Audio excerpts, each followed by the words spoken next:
Reading with your kids.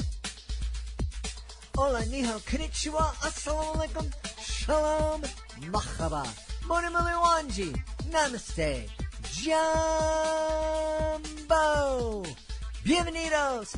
Hi, my name is Jedlie, and this is the Reading with Your Kids podcast. We are coming to you from the beautiful neighborhood of Reedville in the southwest corner of Boston, Massachusetts. We are so delighted and so very honored that you join us in our mission to help all families grow closer through reading. Please be sure to tell all of your family and friends about the show.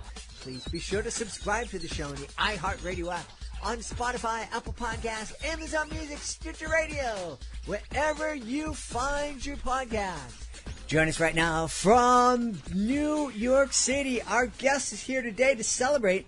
This is the first book I will read to you. Please welcome to the show, Francesco Sedita. Hey, Francesco, how are you? I'm well. How are you? Nice to see you. I'm wonderful. You're right. We're able to see each other through the magic of technology. Isn't this an amazing time we're living in? It is. It is. I mean, it's actually takes away all the mystery, I think, though. Sometimes it's nice to not see one another. Well, I look back and I remember I had a job 35 or so years, probably before you were born, 35 years ago, and I was doing a lot of work on the phone and had all these great contacts and could call up people and say, I need this, I need that, and they would do it for me because they loved me. I never met them in person. I have no idea to this day what these people look like. So, I don't know I don't know if things would have been different if I saw what they look like or not. But I think it's really cool that we can look into each other's homes and also have this conversation about this is the first book I will read to you. Tell us a little bit about the book, please. Yeah, of course. So this is a picture book that I wrote actually when we were really on screens a lot. It was during the pandemic. I was having a conversation with a friend who has a child who I'm very close with, and we were talking about the child's first moments and, just sort of going through things and talking about them. And I thought, God, what is the first book you read to her? And she didn't really remember. And I thought, that's so funny. What is that first book that the parent connects with the child about over, And so I had the idea to write the book. And here we are. Actually, today is the publication day, and it's illustrated by an incredible illustrator named Magenta Fox. And it just is so happy making to look at and to read. That's really wonderful. It's interesting. As soon as you were talking about the first book your friend read to her daughter, mm-hmm. I sat back and I started thinking, and I'll be honest with you, I don't know if this is officially the first book that I read to my son. It probably isn't, because I remember us having conversations about it. The conversation was limited because of his vocabulary. But I remember the first book I really engaged with my son was Dogzilla by Dave Pilkey. And it was such an amazing time. My son's going to be 30 in a couple of months. And the fact that I can remember that day reading that silly book with him and just having so much fun. We really should think about the first books that we read with our kids more. Yeah, I mean, it's funny because I asked my parents and, they don't remember either. And, I'm much older now, but I also, for me, it was Charlotte's Web. I remember my mother reading me Charlotte's Web a lot, but she certainly didn't start with Charlotte's Web. And so, in the dedication, I actually mentioned that I dedicate the book to my mom, but, I thought, it's so interesting because we think about all these firsts in life, and really the first book is a really important one because it's the beginning of that bond of, the parent reading to the child, or whoever, the friend reading to the child, the aunt reading to the child, grandparents. So, it was one of those ideas that sort of came over me in like in a big wave. And I thought, oh, this is, there's something maybe exciting here. So, I just got to work and had plenty of time to work during that time of the pandemic. And, here we are in a much better place in the world, I hope too. Amen. Amen. I'm really happy that you mentioned, reading and how important reading with our kids is. But also, you mentioned how important it is for aunts and uncles and grandparents and caregivers and friends to read with kids, because we can have these beautiful, really lifelong relationships with our biological kids or kids that we adopt or choose to bring into our family through the foster system. Sure. But we can also have some really powerful, meaningful relationships with our nieces and nephews and Absolutely. with the kids of our friends. And I don't think those relationships are celebrated as much as they should be, because they're really important. I know myself, my niece is incredibly important to me, and I cherish that relationship, and I think it's something we should celebrate more. Yeah, for sure. I don't have children. And so this was an interesting book for me to work on because I don't have children, but I have so many in my life that I really care for so much and I feel so connected to and so close with them. I made the joke that, I want to, bring some of these children to, their first movie or their first Broadway show, because I'm in Manhattan. I live pretty close to the theater district. And, so there's all these things that I talk about parents in my life. I work in publishing. I work in children's book publishing as well. And I never thought once to say, what's the first book? So here we are. Is writing children's books something that you always dreamed of?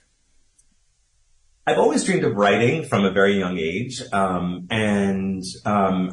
started working in the children's industry quite some time ago and really fell in love with children's books and I'm realizing how vital they are, obviously for children of all ages, as they read and grow, has been a really wonderful part of my career, and working on books for kids of all ages has been a really wonderful part of my career. So it's sort of now like, I feel like it's in my DNA a little bit, the love of children's books and the sort of, hopefully the understanding of children's books and what I think kids want and need, especially as they grow up. I mean, obviously this would be the book for the very first book for the baby, but there's so many incredible books after this. And so the idea of starting a lifetime of reading with a book that I've created is pretty exciting to me. Now, before somebody who's listening to this decides, well, I've already read a ton of books to my kids, I don't have to listen to this anymore because this doesn't apply to me. How can that person add, this is the first book I will read to you, into their family library? Well, I think that, perhaps if the child is, 8 years old, maybe it's too late. But I think that if you're still at a point where you're reading with the child, because I think the book can work, because really I think the experience of the book, one of the things I really kept in mind was the person reading it, the parent or the friend or whomever it is. Because I think that's really the important experience, right? Is that what the adult is feeling as they're reading this book? So hopefully, it doesn't have to be the exact first book for everyone. Yeah. And, if your kid is 8, you can sit down and have a conversation with your kids about, hey, this is kind of like how I felt the first time I read a book to you. Yeah. Yes, that's a really good point. Yeah. One of the things I think about a lot, because I've worked in the children's space for so long is, what are the books that will wind up, sort of in the attic, the ones that will be handed down from generation to generation. And, my hope is that this is one of those books that, that gets saved and passed down to, new generations as they come along, because, hopefully it will really find a place in the family story of growing up with a child. Yeah. I find that, my kids now are 27 and 30, and the books haven't moved upstairs to the attic, but they're in corners, and there are certain books that have remained, and my kids' libraries were like enormous, and we've shared lots and lots of those books with other kids in classrooms. But there's certain books that will always be here with us, and I like to think it's because my kids loved it so much, but in reality, it's because I loved reading those particular books to my kids so much, and almost every single one of them made me cry at some point. Yeah, no, but that's such a beautiful thing to say. And I think one of the things that, I think about when I'm writing, especially or working with a writer is, you have to remember that someone is probably reading this out loud. So it's going to be an experience for that person too. So it's great to hear that you feel so connected to those books that you read to your children. That's really important, I think. I think so too. And I'll be honest with you, I never consciously looked out to say, well, I think I'm going to love this book and it's going to bring up all these emotions with me and my kids. It's like, oh, what are my kids going to love? But I think if we take the time as we're reading to our kids, because any kind of reading that you do with your kids is wonderful. But if you're just sitting down there and you put the timer on and goes, okay, I got to do 15 minutes tonight with my kids. Okay, here we go. Sally met Jane, and all, that's great. But if you really become present when you're reading and really kind of put yourself into the books and do the voices and the characters and all of that stuff, it makes the experience so much better for your kids and also for you. Yeah, agreed, for sure. Absolutely. And, I babysit some friends' kids every now and then. And the voices thing is such a funny thing because some of the parents do it and some of them don't, right? And sometimes I start off kind of shy with the voices, but it makes a huge difference. It makes a huge difference. And you're right, not just for the listener, but for me as the reader. It's a lot more fun. I don't know. It's been a long time since I've been reading aloud. Do you ever have the problem I had and I mix the voices up? I'll get these very distinct voices for the different characters, and if I'm tired, I'll go and my kids would always correct me and go, no, that ain't Mr. So-and-so, that's someone else. I haven't experienced that, but it sounds terrifying. What's the worst thing that ever happened is evidently there was one night when I told my kids a story, just riffing, just off the top of my head, and I told them a story. And they loved it, and we had a lot of fun, and I remember improvising in it and just kind of going off. And then 2 nights later, the kids are going, tell us that story again. And I'm like, I can't remember the story. Right. There's nothing, to this day, I don't remember what it was. Yeah, for sure. Yeah, I have a series, a graphic novel series that I write with a friend called the Pathfinder Society. And I have many kids in my life who I've read it with and who are reading it with their families. And, because it's a graphic novel, it's all character driven. So it's all voices, it's all speech bubbles. So some of my friends have been like, I can't figure out how to do this voice or how does this voice sound? And, it's very sweet. It's very funny. And it's been really interesting to hear kids' interpretations of the different voices of the characters. It's really sweet, actually. Yeah. Graphic novels are incredible, but to read out loud, that's a lot to ask of a parent. It's a lot to ask. It is. Like I think if my kids... one-person show, Yeah. But my kids... My son loved graphic novels, but not until he was a little bit older. And there weren't as many back then, especially for young kids. Yeah. But I think what I would have done is we would have split up the different roles. Yeah. Say, hey, you take this one, kid. You take this role. This is the hard one. Hey, you mentioned a couple of times that in addition to writing for kids, that you're also in the kids space. What other kind of things are you doing in the kids space? Yeah, so I'm a publisher in the children's group at Penguin Young Readers, and so I've been there for quite some time, and I run a group where we make books for kids, really birth, age 0 to about 14 years old. So it's a pretty big list of books. All shapes and sizes, of books, lots of funny ones, lots of really touching ones, picture books, all of it. And, so we have a lot of fun. It's really fun to make children's books. It can be a lot of work because you're putting so much care into it and hoping, that it actually resonates for children, but it is a lot of fun. And so we've created a bunch of things. We have, in my group, we have the Who Was series, which is a biography series that lots of kids love to collect and lots of teachers love in the classrooms. And we made a TV show of it for Netflix. So there's a Who Was show on Netflix that we made. That was a lot of fun. Awesome. So it's a big group and we do lots of different projects. It's a really exciting place to be honest with you. Now, as a parent, I've been doing this podcast now for 6 years, but I imagine, and I've learned a lot about the book industry, especially the children's book industry, and so much has surprised me.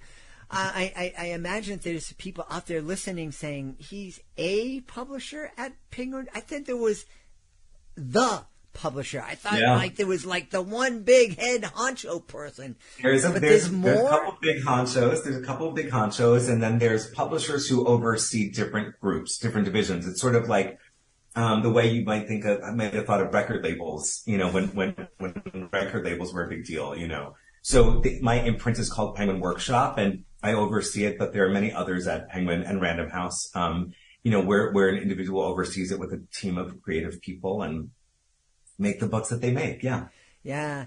And I think that's one of the things that again surprises people, that with the traditionally published book from Penguin, Random House, one of the big publishing companies, it's not that one author that creates a book or that team of an author and illustrator. There's literally a team, maybe a half dozen people who actually contribute to the creation and birth of a book.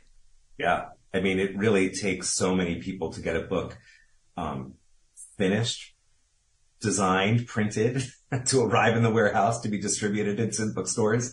It's an incredibly complicated and very, at the same time, kind of beautiful process, because to see the teams work together the way they do it's a very special feeling for sure. I mean, at the end of the day, right? I mean, work is work and things can get hard and you can have bad days and all that. But, we all sort of put our heads on our pillows realizing that, we're making books for kids. And that's such a beautiful, it's such a beautiful end note to a job that can be difficult sometimes, for sure. Yeah. Now, and this is something I oftentimes ask debut authors, especially a lot of indie and self-published authors.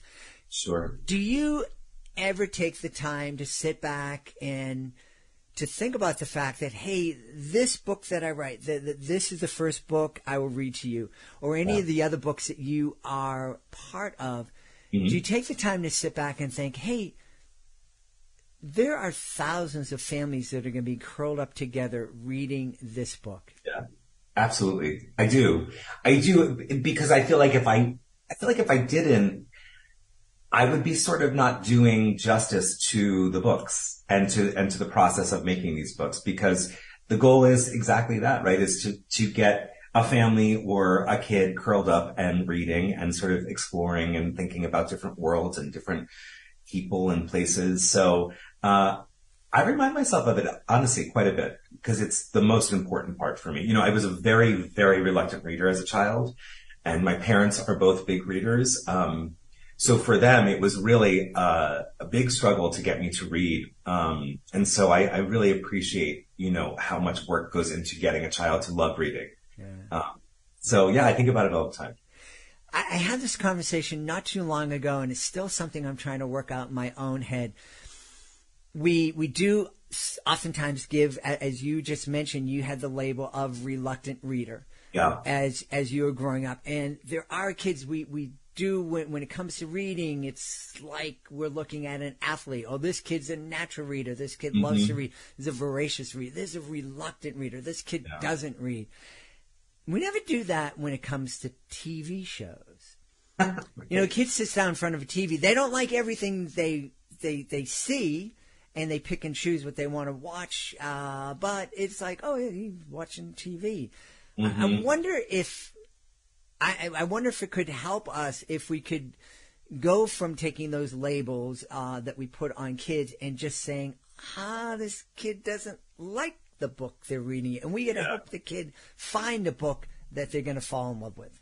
Yeah, and I think that that's really evolved over certainly the years that I've been in the industry. I think it's evolved. I think that teachers and librarians are these incredible, my God, angels who, really are constantly trying to figure out how to get a child to find a book that they love. And I think, as you said before, with, the sort of dawn of and popularity of graphic novels, I think that we've seen that change quite a bit because we found that, so many kids are just more visual and more visual readers than others. And so, I think that we've really, we're really in a great place of first of all, having plenty of different books for kids to discover and, hopefully finding the right one for each kid. Cause for me, it was the one book that changed it all.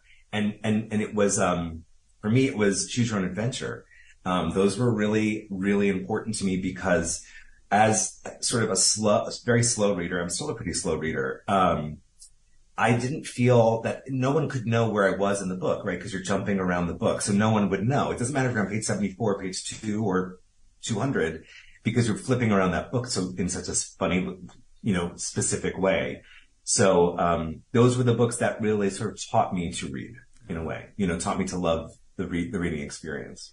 Very cool. Well, one of the things I want to make sure that I mentioned, before we go is people here in the podcast, listening to the podcast, know that my beautiful wife taught for 34 years in the Boston Public Schools. Before she retired, she taught young kindergarten through third graders.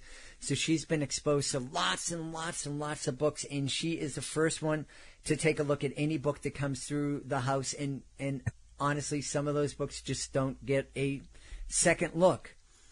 But this is the first book I will read to you. Not only got a second look from my wife, but she actually sat down and she read it and she said, I really like this. This is really cute. That's so sweet. Yeah. That's really nice to hear. Thank you. You are welcome. Please tell everybody where they can go to find out more about This Is the First Book I Will Read to You, and also find out more about you. Yeah, for sure. You can buy it anywhere books are sold, and I have a website where you can visit to see all of my books. I'm at francescosedita.com. Very simple. We've had a great time speaking with the author of This Is the First Book I Will Read to You. Our guests have been Francesco Sedita. Hey, Francesco, thanks so much for being with us. Thanks for having me. We hope you've enjoyed this episode of the Reading with Your Kids podcast and will join us for the next exciting episode. If you want to make sure you don't miss a second of the show, please be sure to subscribe to the show on the iHeartRadio app, on Spotify, Amazon Music, Apple Podcasts, Stitch Radio, wherever you get your podcast. And also be sure to visit readingwithyourkids.com and download your copy of the Reading with Your Kids online magazine. It's free. It's available at readingwithyourkids.com. Just click on our blog. Before we go, I want to make sure that I give a big thank you to my team: Fatima Khan, Rory Grady, Madison Dairies, Soji Franklin, Monica Rivera Sosa, Ann O'Leary. I want to give a big thank you to my beautiful wife for all the support she gives me, and most of all, we all want to thank you. Thank you so much for taking the time to join us today, and as always, thank you so very much for taking the time to make the world a better place by reading with your kids. I'll be looking for you in the next edition of the Reading with Your Kids podcast.